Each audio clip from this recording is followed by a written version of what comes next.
Hey, thank you for joining us as we celebrate educational excellence in some of America's best schools.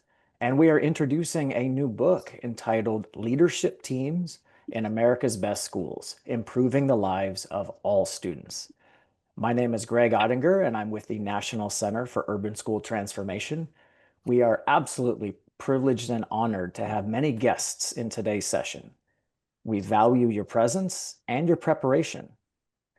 To help ensure that can all share what we've prepared and yet finish on time, we would appreciate your help by setting yourself on mute and using the chat feature to make questions or comments.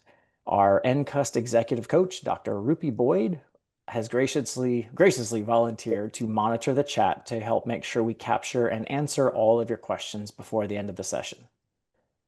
It would help us considerably if when you write your question, you specify if your question is for one of the featured principals on our panel, or if your question is for one of the book's esteemed authors, or if your question is just for the NCUST team about something you've heard. Well, let's get to it. Again, thank you for being here. And today we are joined by the leaders of several schools featured in the book. Additionally, we are joined by the book's 4 authors. That's right, all 4 of them are here. So let's start by meeting the authors. I'd like to start with Dr. Joseph F. Johnson Jr., the founding executive director of the National Center for Urban School Transformation. He was also a professor and dean emeritus of the College of Education at San Diego State University. Welcome, and thanks for joining us as we celebrate educational excellence in some of America's best schools. In this session, we will discuss public elementary, middle, and high schools that achieve outstanding academic results for all student groups, and we'll briefly share how the new book, Leadership Teams in America's Best Schools, can guide your school toward achieving similarly impressive results. Thank you, Dr. Johnson. Additionally, we are joined by Dr. Cynthia Uline, who is an internationally respected researcher, author, and professor emeritus of the Department of Education Leadership at San Diego State University. Welcome, Dr. Uline. Thank you, Greg. Welcome. It's a pleasure to be here with all of you. Over the past 20 years, the National Center for Urban School Transformation, NCUST, has identified, awarded, and learned from 183 remarkable schools that serve low-income communities, do not use selective admissions criteria, yet achieve outstanding academic results for all student demographic groups. NCUST refers to the schools it awarded as America's best schools. We believe the very best schools are designed from the ground up to ensure that every student who enrolls, regardless of demographic characteristics, is likely to achieve academic proficiency, evidence of a love of learning, and graduate well prepared to succeed in post-secondary education, the workplace, and their communities. Thank you, Dr. Uline. Also, we are joined by Dr. Stanley Monroe, a former NCUST executive coach and superintendent in residence who currently manages leadership development initiatives within the Fresno Unified School District. Welcome, Dr. Monroe. Well, hello, everyone. Thanks for joining us today. Since NCUST began, the organization has been focused on learning from typical schools that achieve amazing results, and then helping other schools and districts pursue the attainment of similar results. So as authors, it has been our honor to visit award-winning schools throughout the nation, observe classrooms, listen to teachers as they work together to improve teaching and learning, interview students and parents, and listen to administrators, teacher leaders, and other key personnel discuss the processes they utilize to help their students achieve impressive academic successes. The new book we are discussing today provides teams of educators with clear, practical guidance that can help any school or district generate substantial improvement in learning outcomes for all student groups. Thank you, Dr. Monroe. And finally, we are joined by Dr. Francisco Escobedo, my immediate predecessor as Executive Director of NCUST, former Superintendent of the Chula Vista Elementary School District, member of the California State Board of Education, and also Superintendent in Residence for the Leading for Student Success Group.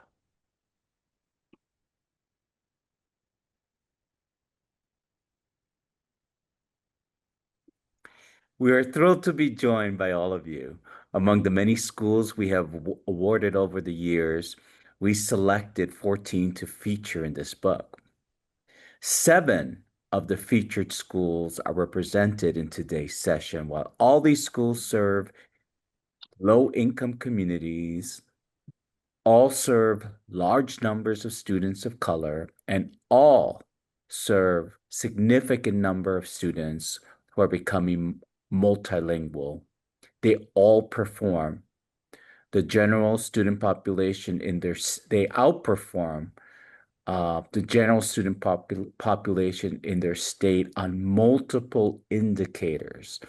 Additionally, the last chapter of the new book focuses on the role district leadership teams can play in helping school leadership teams succeed.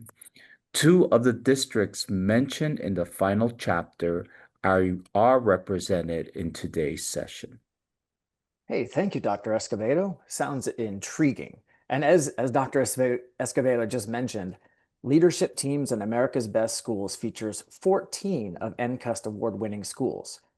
We are pleased that today, many of the featured schools are represented in today's session. And I will ask our authors to introduce the school leaders discussed in this book that are here, starting with Dr. Johnson, if you don't mind.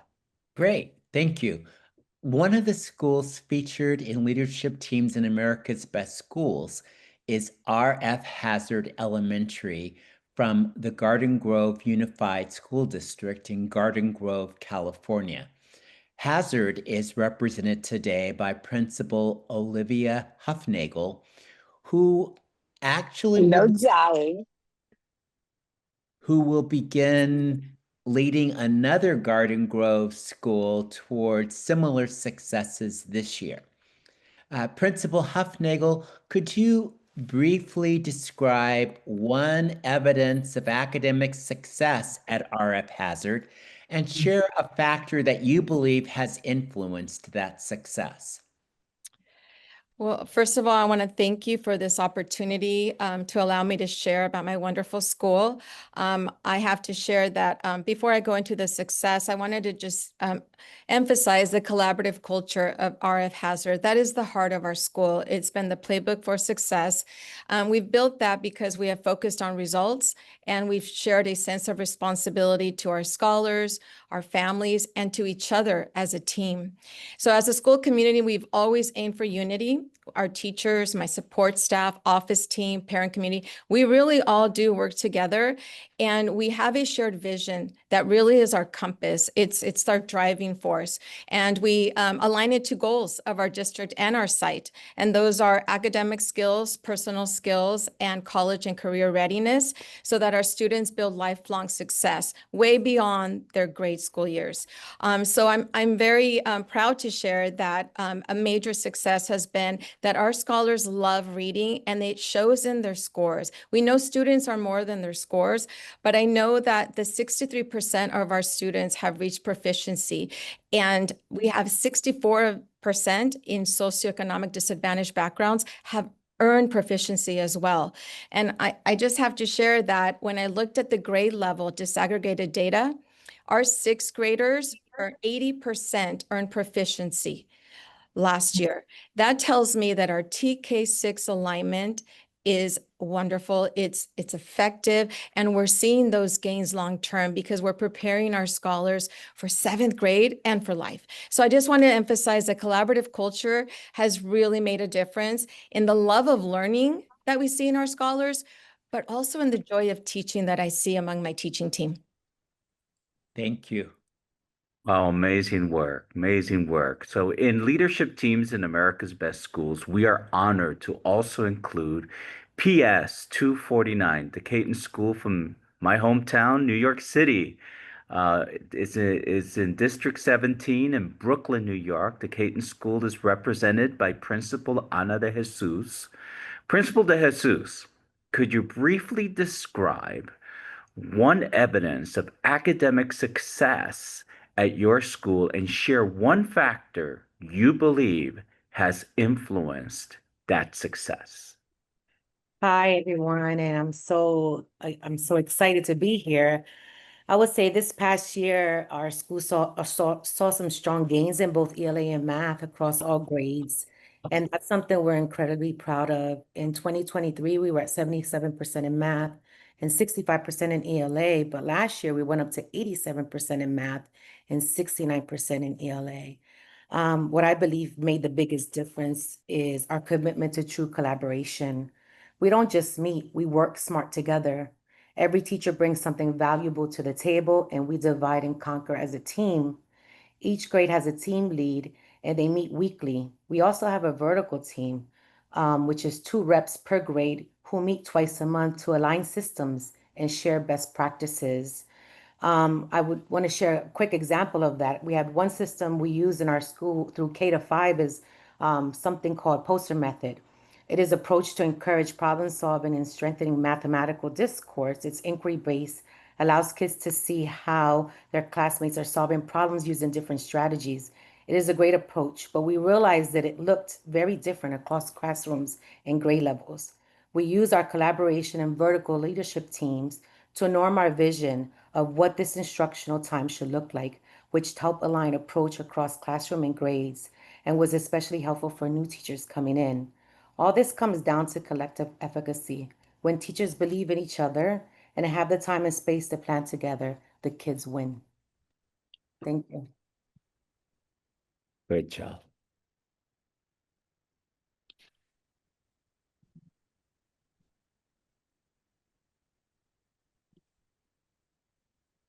Dr. Monroe, I think you're going to introduce the next principal.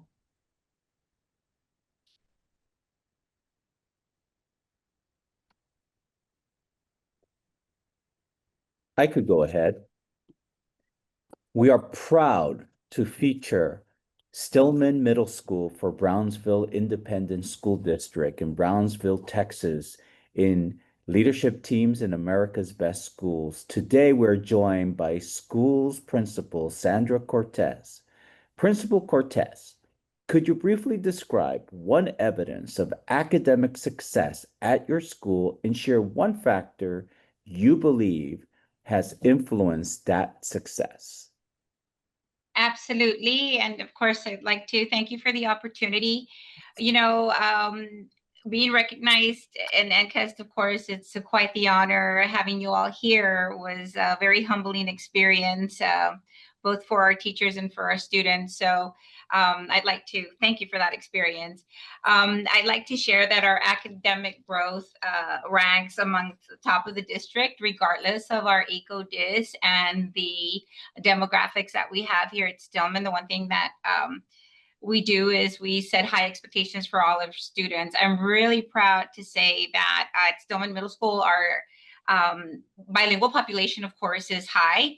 So 61 of our students scored advanced high, which is 24% of our testers, which was absolutely incredible, putting us top of the district with our scores in our TELPUS. And of course, in our state accountability assessment, we showed gains and we were the top middle school. We are the middle school that has 980 students. We are the middle school that has the most students. So we're really proud of our student success and our teachers. We've increased, of course, our proficiency rates.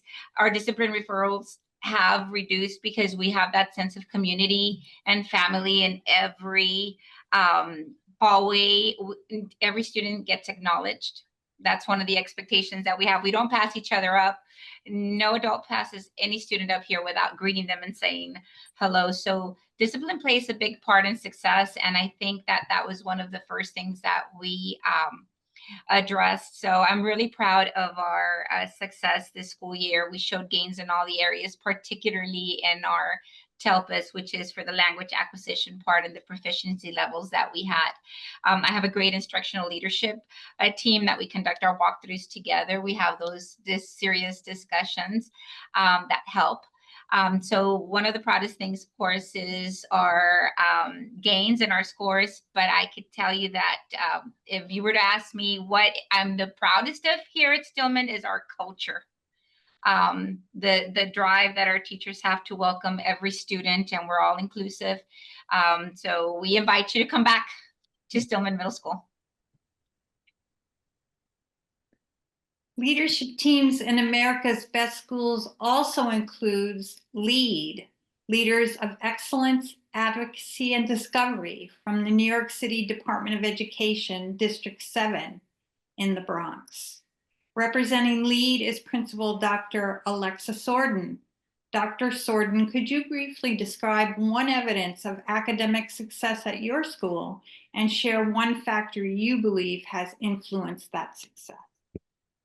Well, thank you for having me. I'm so excited to be amongst amazing principals, and I absolutely love the NCUST team. So I'm very honored to be here. I guess a point of, in terms of evidence of success was last spring, we were 100% proficient in ELA and 98% proficient in math. And that was a great achievement. Somewhat stressful for me because I just didn't know what to do after that point. So kind of nervous this year, like, okay, but very excited that the students were able to have that as an achievement that they could list. We're also one step away from becoming an international baccalaureate school. So there's a lot of great things happening at LEAD. And I think what contributes to that, I mean, there's a bunch of things. Culture is great. The families are awesome, but it's our approach to learning. So we use learning plans, and through learning plans, we're able to differentiate instruction to ensure that students are having rich learning experiences. So it's a framework that we created as a school community, and since using it, we've just seen student empowerment, voice, and engagement really have an increase, and teachers becoming a lot smarter about content. So I would say that that's one of the contributing factors to our success. Thank you, Dr. Sorden. Always amazing hearing Dr. Sorden speak, but we're also very pleased to include Feaster Charter School from the Chula Vista Elementary School District. In our leadership teams in America Best Schools, Feaster has been awarded and is represented today by the school's director, Dr. Angelica Sleeman. Dr. Sleeman, could you briefly describe one evidence of academic success at your school and share one factor you believe has influenced that success? Yes, thank you, Dr. Escobedo. Good afternoon, everyone. So at Feaster Charter, we operate with a distributive leadership model, one that intentionally moves away from that top-down hierarchy that we typically see and instead centers students and families at the heart of all of our decisions. We view leadership structure as layers of support, each designed to reinforce the next one with a unified purpose, which is student success. So the first and most critical layer of support to our students and families is our classroom teachers. They're the direct line to our students and families.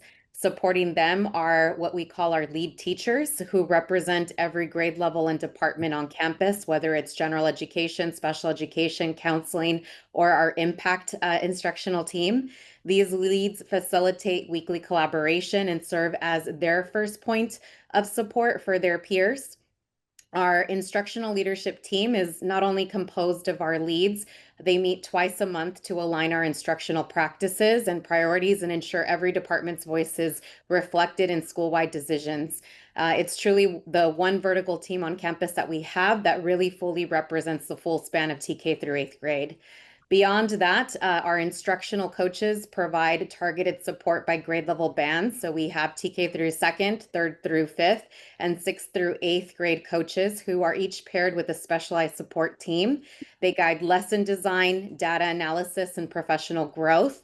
And from there come our principals who are split between TK through fourth and fifth through eighth, who provide additional layers of guidance and support. And finally, the top layer is our director and our executive director, who ensure that all of our systems and structures reinforce the mission of equity, excellence, and the whole child success. Ultimately, our leadership team is not a pyramid. It's a web of support, layers of support that keep our students and families at the center. Thank you, Dr. Sleeman. So one of the secondary schools featured in leadership teams in America's Best Schools is the Paul Lawrence Dunbar Young Men's Leadership Academy from the Fort Worth Independent School District in Fort Worth, Texas. So we are pleased to have the school's founding principal, Rodney White, join us today. Principal White, however, is now the new principal of R.L. Pascal High School in Fort Worth. Principal White, could you briefly describe one evidence of academic success at Young Men's Leadership Academy and share one factor you believe has influenced that success?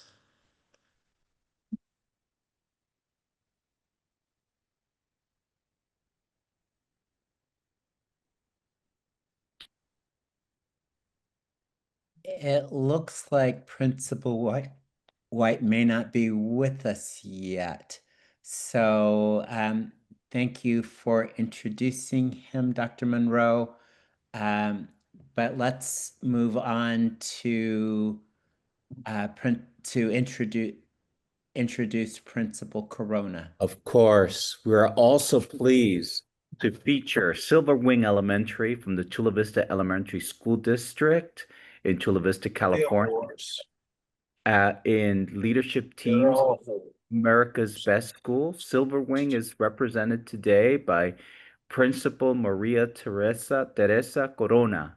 Principal Corona, could you briefly describe one evidence of academic success at your school and share one factor that you believe has influenced that success?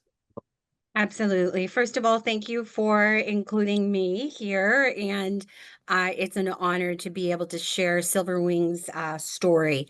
I think Silverwing is an amazing place to learn and grow.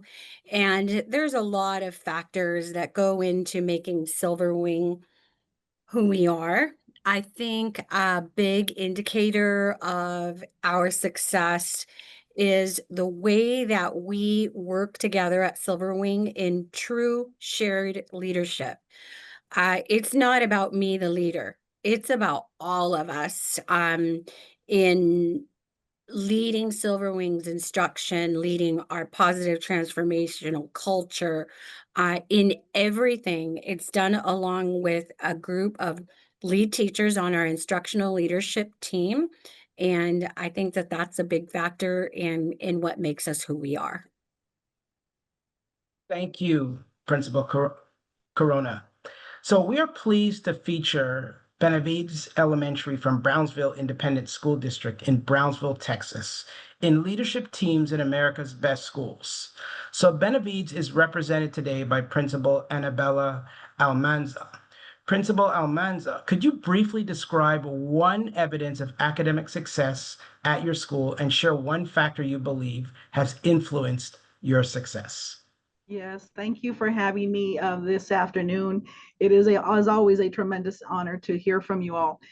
Here at AX Benavides, I honestly believe that our biggest success, or at least the one that we are celebrating right now, we're still waiting on the state results, but we can pretty much say that our students scored an overall 93%.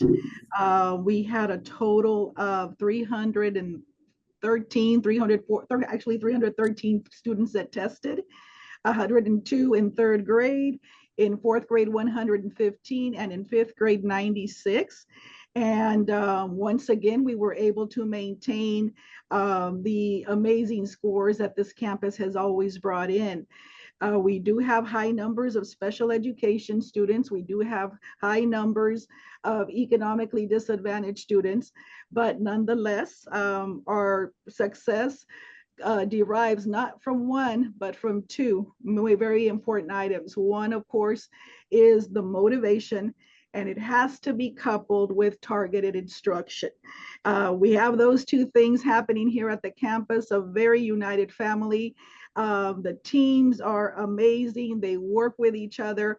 And the fact that we see our students as our little bosses because we are here because of them and for them, I think that that in itself is enough to get everybody on board and say, hey, we're here for them.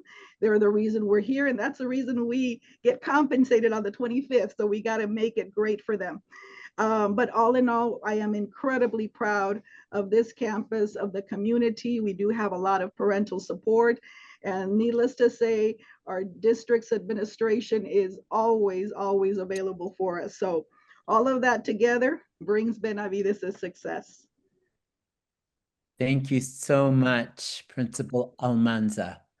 You're welcome.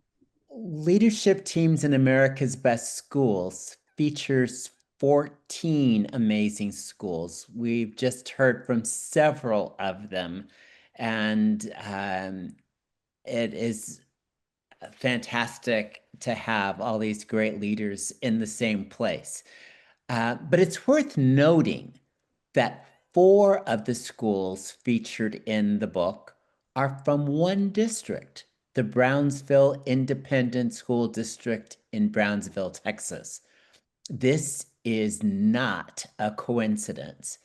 In fact, NCUST has awarded more Brownsville ISD schools than it has awarded any other district in the United States.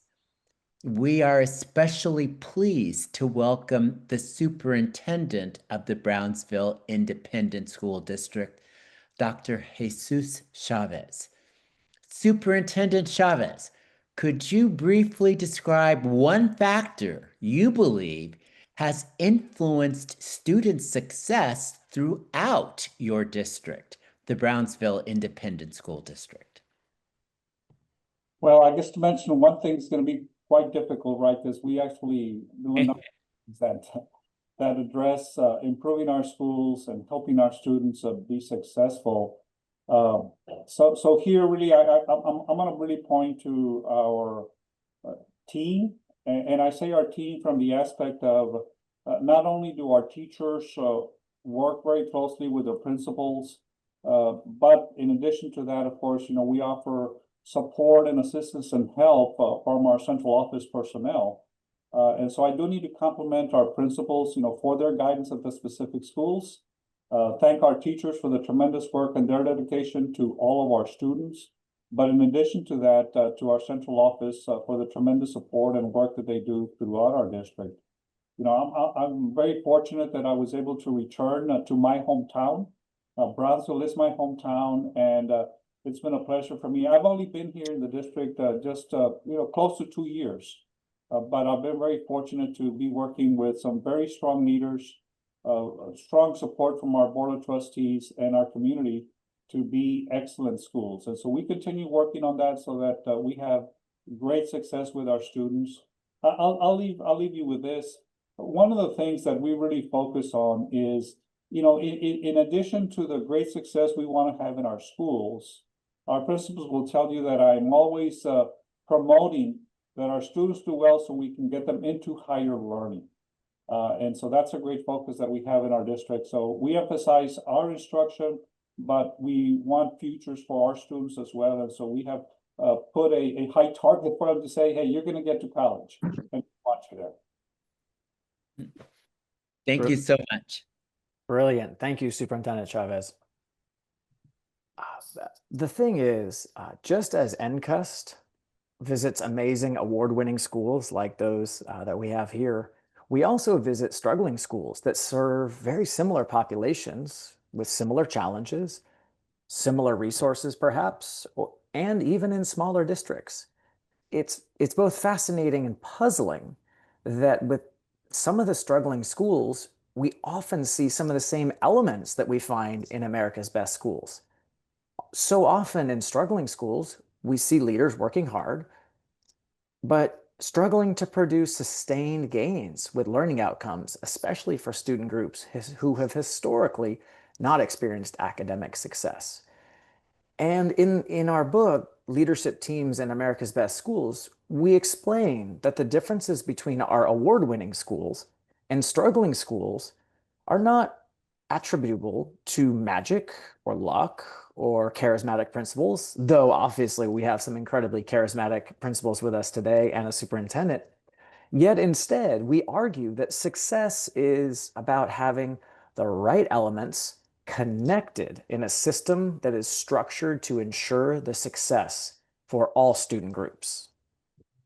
So in NCUST award-winning schools, we find 6 interlocking elements functioning as gears that drive student success for all students.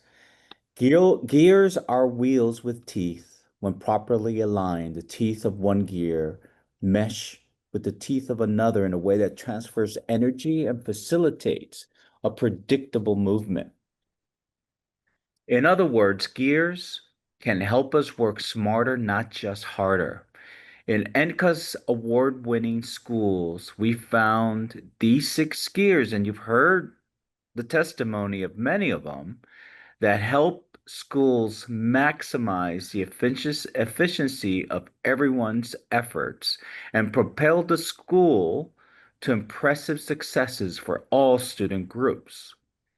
Having each of the 6 gears is necessary, but insufficient. All the gears must be designed to work together in ways that will ensure the success of all student groups. The first gear is an effective leadership team. In less effective schools, there may not be a leadership team at all. In some struggling schools, the principal may operate as a team of one, trying to improve outcomes across an entire school, or a leadership team may exist, but may not address issues that are central to the improvement of learning outcomes for students.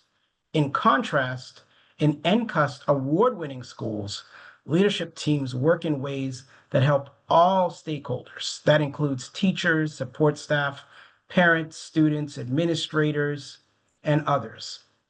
And that makes them share the belief that all student groups can and will excel academically. Great leadership teams help all stakeholder groups feel heard and valued. As well, great leadership teams help stakeholders understand their roles in moving all the gears that drive student success. Leadership teams help ensure stakeholders benefit from strong systems of support. In NCUST award-winning schools, stakeholders experience individual and collective efficacy as the leadership team monitors, celebrates, and accelerates progress in the movement of all 6 gears. So we label the second gear positive transformational culture. We've heard a lot about that in our presentations from the principals who are joining us today.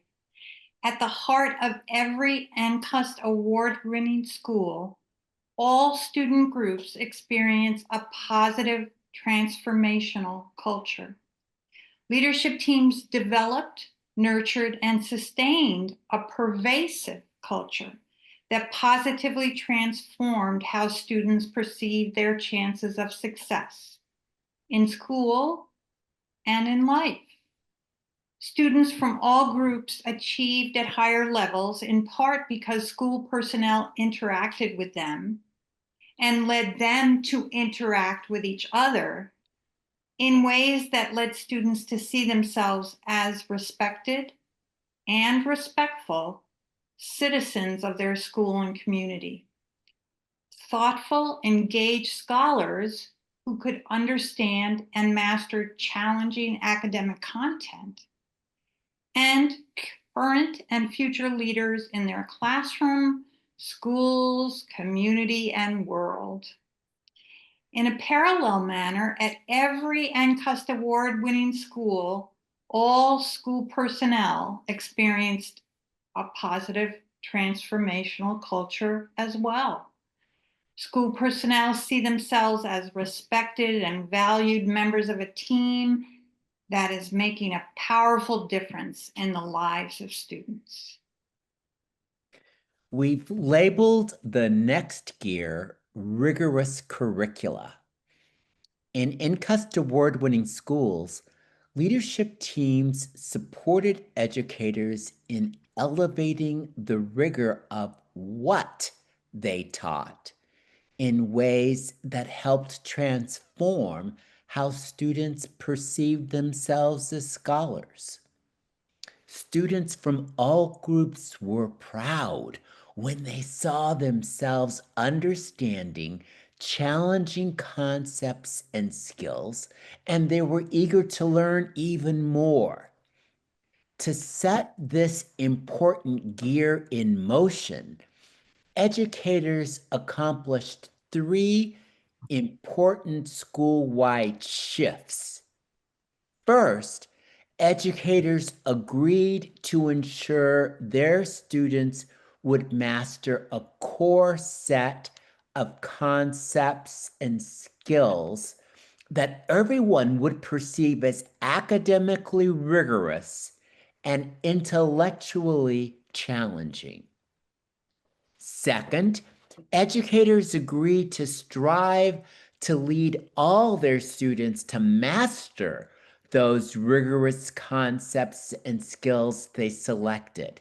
Instead of just rushing to cover everything, teachers planned lessons to ensure that students developed deep understandings of critically important concepts and skills. Additionally, educators collaborated vertically across grade levels in most elementary schools and across courses within secondary school departments to ensure that the concepts and skills selected flowed logically in ways that maximize the likelihood of students' continued success as they moved from one grade to the next or one course to the next. Now, schools that raise the rigor of what is taught without elevating the effectiveness of instruction, especially the first instruction students receive, may inadvertently increase student failure and frustration. So in America's best schools, while leadership teams push themselves to teach more challenging standards, they also support their colleagues in improving the quality of instruction. So students were more likely to develop strong understanding of rigorous content. To help their colleagues improve instructional effectiveness, teams limit their focus to a few key instructional practices, and teams develop a common understanding of these key practices. For example, what they look like when they're implemented well, how are they different from more common practices, and why they're likely to improve learning results. Additionally, leadership teams acknowledge and celebrate the progress teachers made in implementing instructional improvements that resulted in deeper understanding of important academic concepts and skills. In NCUST award-winning schools, school personnel believed they benefited from a quality and quantity of support that helped them lead their students to greater academic success. Now, one of the very important gears that drives student success in NCUST award-winning schools is the ongoing effort to monitor, confirm, and enhance learning. We have seen thousands of examples of educators seeking and then responding to evidence about the extent to which students understood the concepts and skills their teachers wanted them to learn. This is so different from assessment in some schools where students complete assignments or take tests that are barely connected to the critical objectives students need to master. In contrast, in successful schools, educators work together to identify how they can best assess student understanding and mastery. Teachers who teach the same content generally use identical tools to assess their students. They ensure that students and parents understand how learning progress will be monitored and confirmed. As well, they persistently use evidence of student progress to enhance the ongoing improvement of teaching and learning. In America's best schools, assessment is not the end of the road. Instead, it is a road sign that offers teachers, students, and parents valuable information about the progress made thus far and next steps to maximize the likelihood of enduring academic success. In America's best schools, even when teachers monitor, confirm, and enhance learning, they also continue to intervene and enrich in ways that ensure that all students develop deep understandings of important academic concepts. Specifically, leadership teams help ensure that intervention and enrichment are just as focused and purposeful as great initial instruction, with the benefit of additional insight into what each student understands and is yet to understand about the critical concepts and skills being learned. Intervention and enrichment are timely to maximize impact and are provided by trained personnel who know how to consider a student's thinking, identify his or her strengths and misconceptions, and flexibly adapt teaching strategies accordingly. Often teachers design interventions and enrichment with their colleagues, building upon what they have learned through their collaborative analysis of student work. Ultimately, intervention and enrichment are made available to every student in ways that increase the likelihood that all students learn to love learning as they experience real-world applications of concepts and skills. So in a little more than 200 pages, you'll find hundreds of practical examples of how amazing leadership teams in amazing schools, as you heard, move these 6 gears in ways that lead to impressive academic successes for every student group. The book includes vignettes that describe the 14 winners of NCUST America's Best School Award. Additionally, the book includes a vignette that describes the Brownsville Independent School District in Texas.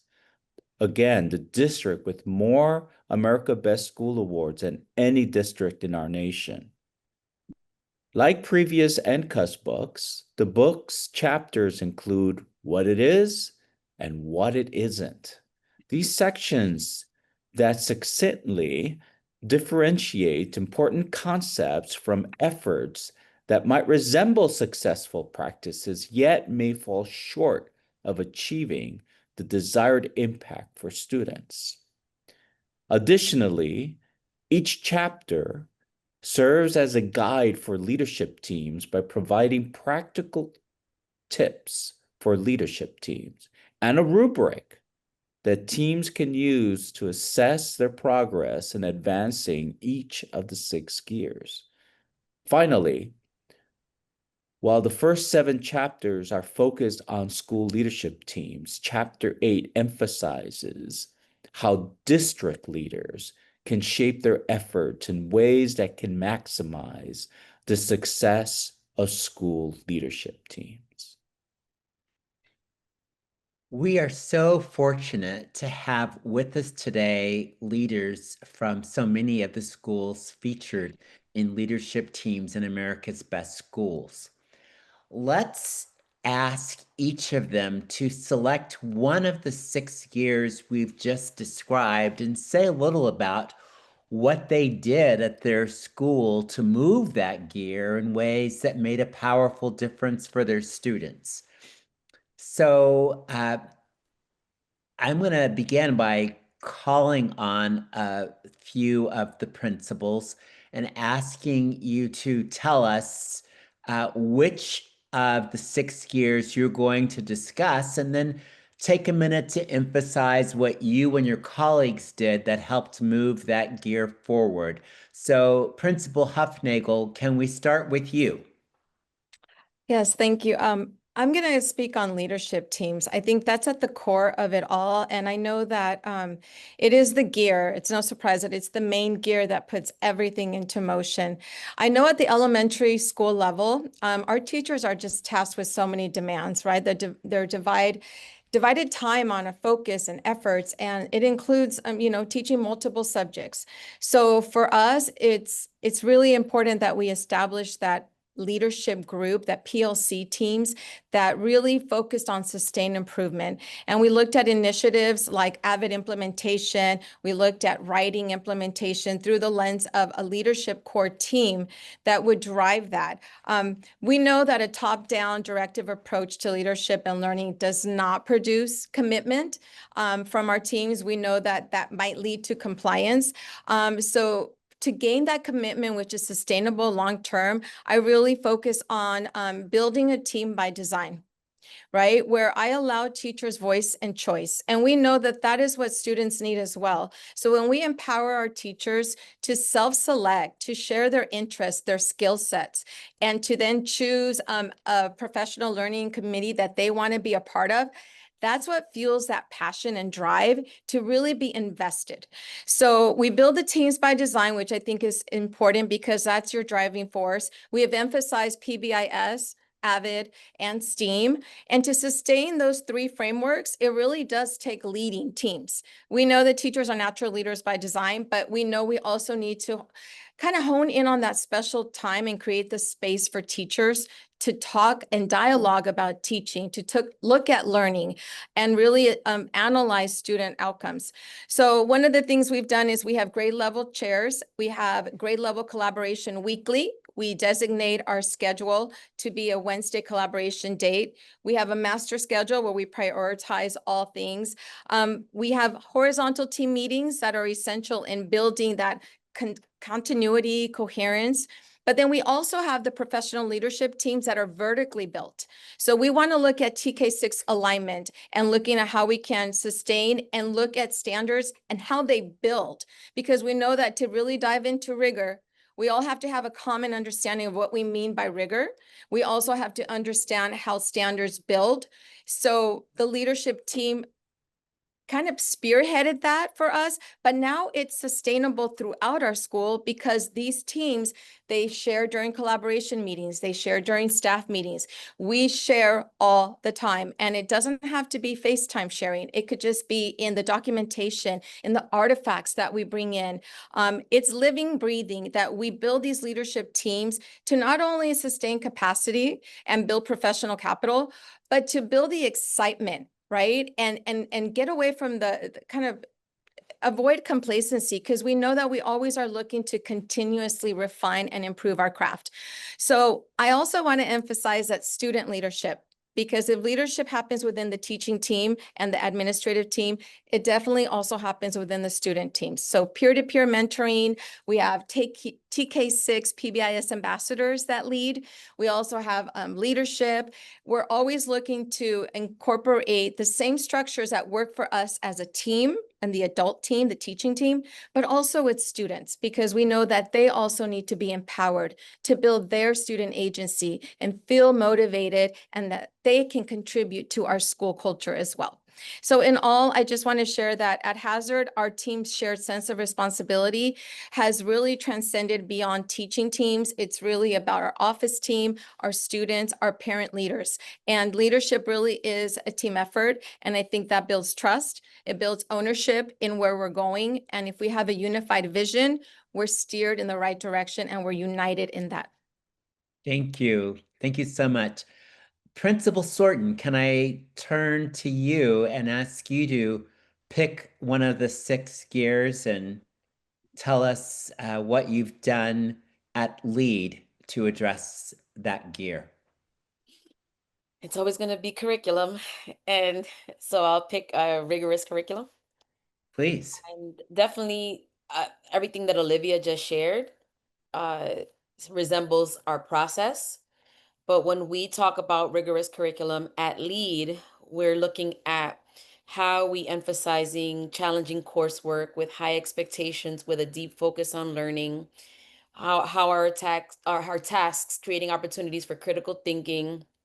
But we have to think about how is everything that we're putting in front of kids preparing them for the future, and what is that future.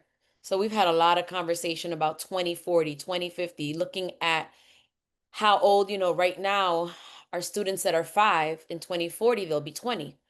So thinking about, you're looking at a 5-year-old, but you really need to prepare them for when they're 20. So we have these kinds of conversations as a school, and we think about how is our curriculum ensuring that they're prepared. So we obviously think about carefully sequencing the curriculum, making sure that it's structured. How are we ensuring that there's mastery of a specific standard, but and the skill as well that's needed for each grade? And when we talk about rigorous curriculum, it's not just about complexity, it's also about relevance and ensuring that students can apply all that they're learning into real world context. As a result of those conversations, I developed what's called the RICH framework. So when we're talking about curriculum, it's like we have an overall goal. We obviously have the standards. We know what we want students to be able to do and how we want them to do it. But we need to ensure that our tasks have 4 elements that stand for RICH, which is it relevant? Are there opportunities for independence, opportunities for collaboration, and evidence of higher order thinking? And that came from conversations with students. So they are actually now our co-creators. They let us know what modules they would like for us to replace because, they think it's no longer of interest to them. So for example, this year, we've always read Felita in 3rd grade, but this is the second time that a group of students say, we think it's kind of outdated and we want something more current. So, granted, we were comfortable with Felita because we knew the book very well, but we needed to get a little more uncomfortable, and we swapped it for my homegirl Drita, which connects very nicely to the human rights module. But what we've done is that we're constantly getting feedback from children to say, is this curriculum rigorous enough for you, and how could we make it more engaging? Because we are encountering a group of students, even at a younger grade, that are saying, what's the purpose of school? Most things are Googleable. Mm. I'm like, wow, I don't even, and then AI just kind of, just stepped it up a bit. And now we're like, wow, can't even argue that with you. So how are we creating opportunities for students to really exercise these skills that will not go out of style? How are you a problem solver? How are you communicating? How are you collaborating with others? How are you thinking about innovation and knowing that you could take something that already exists and just make it better?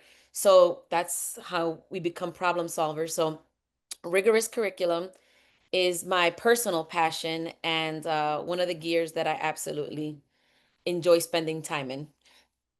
Wonderful. Thank you so much. Let's um, let's zoom back across the other side of the country, and let's ask Principal Corona to pick one of the gears. Yes, welcome back to the other side of the country. My gear that I want to speak on today is on effective initial instruction and how Silver Wing, looking at what our students needed and how we could provide access to the learning for our high amount of English learners, our economic students as well. How could we provide access and that avenue to learning? And the way that Silver Wing tackled that was through looking at effective initial instruction through academic student discourse. It has been key to giving our students, kindergarten through sixth grade, the avenue to access their learning. So I found when we started this work, even as teachers and me as the principal, we had to go into very deep learning of even the listening and speaking standards our own selves. How do the standards build upon each other in listening and speaking, kindergarten through sixth grade? And what does that look like for our students? So we did very deep work in understanding the listening and speaking standards and then creating norms for speaking and listening that were geared towards our standards, as well as success criteria. What does it look like? And you could do all of those things, but if students aren't having academic discourse in the classroom, then it doesn't matter. You could just have norms and success criteria. But really going deep into what we called high impact language strategies, or the structures and routines, and how are we going to get students involved in participating in academic discourse. And then comes in the planning that teachers engage in, planning for the academic discourse, as well as planning for what questions there might be, what misunderstandings there might be, and being able to anticipate those things. And I think there's that piece. I think of a gift that we give our students, which is that access through discourse and giving you the tools to do it. It doesn't matter if you are a beginning English learner or advanced. We give you those avenues, or any of our students, not only our English learners. But I think that's how we've worked that effective initial instruction gear. Great answer. Thank you so much. So let's swing back east and let's invite Principal De Jesus to tell us about a gear that has influenced the success of the Caton School. Okay, so the gear we selected was monitoring, confirming, and enhancing learning. So most people think of this gear in terms of student learning, and we absolutely use tight data cycles and PLCs to support that. But I want to talk about how we apply this gear to teacher learning, especially through something we call lab site work. We started lab site work pre-pandemic under the leadership of Dr. Elisa Brown. She's on here today. Hi, Dr. Brown. She empowered our team to embrace this freedom of learning and cultivated a culture of our teachers being lifelong learners that continues to shape and improve professional learning in our building even today. Ultimately, this is what led our school to becoming a Blue Ribbon Award-winning school in 2021. In our school, lab sites are low stakes, high impact spaces where teachers come together to plan lessons, try them out, and reflect as a team. It's not about being judged, it's about being supported. Teachers teach a lesson, then get coached in real time. They fine-tune things before bringing it to their own classrooms.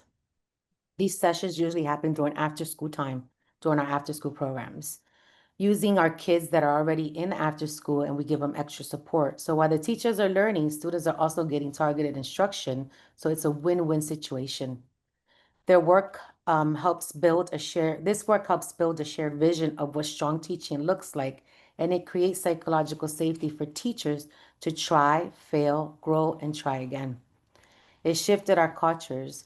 Teachers feel safe taking risks, and that mindset carries over into the classrooms. At the end of the day, when teachers are growing, students are also. Thank you. Wonderful. Um, I don't want to skip the center of the country.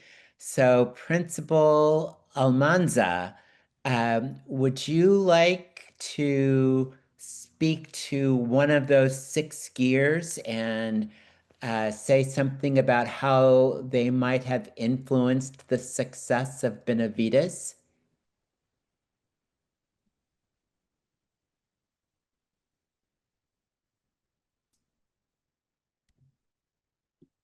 Okay, I'm gonna just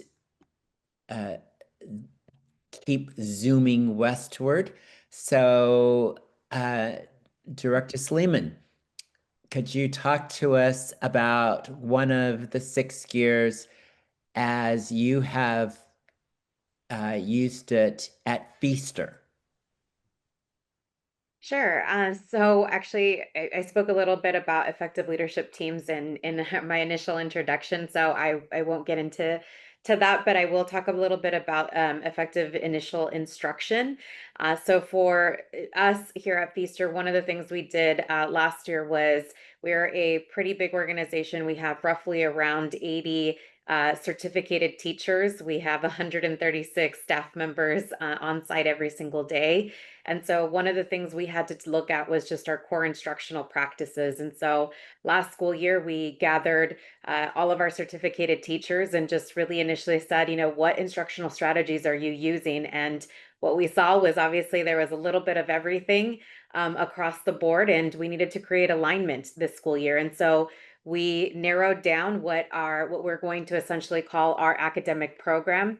We finalized basically 2 core foundational instructional models that we will be following as a TK through 8th grade school, and with 9 instructional moves that include collaborative conversations, differentiation, focused instruction, formative assessment, opportunities to access text, visual and multisensory supports, vocabulary and language development, formative assessment, focused instruction, culturally responsive teaching, to just name a few. And so what we did over the summer is we developed for each of these instructional moves, not only directions for our teachers of how to incorporate them, but then strategies that we want to see in every single classroom. And so that way, as we market ourselves to our community, we truly are making a promise that this is our instructional DNA from the start, and that there is alignment, all like I said, from TK to 8th grade. And so that was one of the many recommendations that came up. We actually went through the NCUST Equity and Excellence audit that helped us provide just our next steps to go from good to great. Thank you so much. That's wonderful. No pressure, Principal Cortez, but if you would like to pick one of the 6 gears and talk a little bit about how that has played out at Stillman, we would love to hear. Absolutely. I think all the gears are extremely important, and they're gears and they work together. But I can tell you that the main focus for me is the center one, that transformational culture, because that's the one that's in the middle and it helps everything around. I appreciate everything my colleagues said, because it's very powerful. And every single one of them in the explanation and what they were sharing with us, they included the students and the stakeholders, and talking about how they included the students, that they had the student group. So here at Stillman, that's one of our most powerful, and in our district, really, we have an open culture in our schools. And it's one of the most powerful tools that we have that drives our success here. I said positive transformational culture. I ask our teachers, what is going to make our Longhorns want to show up the next day? Let's ask ourselves that. What is going to get them excited about learning and saying, I want to show up the next day? So that is one of the things that we're really proud of. We have very high expectations for deep learning. That is really important. But without that open culture, it's not going to happen. Like Rita Thompson says, students are not going to learn from a teacher they don't like. They're not. So we need to make sure that we have that culture, and it's working together. So our students lead through that student voice groups that we create. We have peer mentoring, our leadership councils that we have. They help shape the school priorities. They're a big part of the decision-making process. Our teachers also help shape everything from the professional development. Their voice is extremely important. My colleagues just spoke about that. They have a voice, the instructional priorities, and we recognize that their expertise here at Stillman, they are the ones that are making things happen in the classroom, and they have that connection with our students. So really, it's a culture-centered, created foundation of success for our students, where we tie in academics, and that is key to our success at Stillman and in our district. Thank you so much.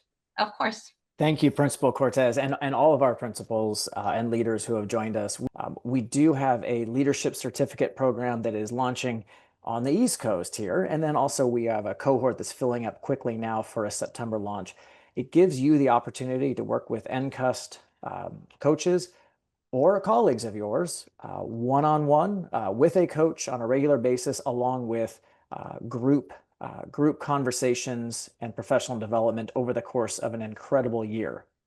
But if that is a little too intensive for the moment, we also are proud that we have launched our America's Best School Network. And if you win an award, America's Best Schools, in the current year, you have a free seat at the table.